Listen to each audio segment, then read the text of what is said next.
ఈ నూతన సంవత్సరంలో మన జీవితాలు మారాలి, బ్రతుకు మారాలి, జీవితం మారాలి, పరిస్థితులు మారాలి, అన్నీ మారాలి. మనం కోరుకునేది ఏంటంటే పాకలో ఉన్న నేను మేడలోకి రావాలని కోరుకుంటామా? ఒకవేళ మనకు సైకిల్ ఉంటే బండి కొనుక్కోవాలనే ఆశ ఉంటుంది, ఒకవేళ బండి ఉంటే కారు కొనుక్కోవాలనే ఆశ ఉంటుంది. నేను అడుగుతున్నాను, అంత అభివృద్ధి అంతా కూడా లోకపరంగానే ఉంది. నేను మారాలన్న అభివృద్ధి ఎక్కడ కనిపించింది మనకి? నాకు పోయిన సంవత్సరంలో ఒక ఇల్లు కొనుక్కున్నానండి, ఈ సంవత్సరంలో 2 ఇళ్ళు కొనుక్కోవాలి ప్రభువా అని ప్రార్థన చేస్తాం. ఏం చేసుకుంటావు? 2 ఇళ్ళు, 3 ఇళ్ళు ఉంటాయి. 3 ఇంట్లో నువ్వే ఉంటావా? ఒక 5 నిమిషాలు ఈ ఇంట్లోనే, ఒక 5 నిమిషాలు ఆ ఇంట్లోనే, ఒక 5 నిమిషాలు ఈ ఇంట్లో అలా తిరుగుతుంటావా? చెప్పండి. అలాగే ఎందుకు తిరుగుతూ ఉండే గారు? ఒక ఇంట్లో నేను ఉంటాను, 2 ఇళ్ళు అతికిచ్చేస్తానండి అంటారు.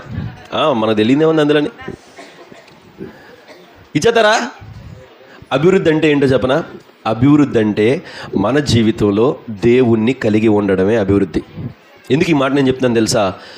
దేవుడు మన జీవితంలో లేకుండా మనం ఏమీ చేయలేం.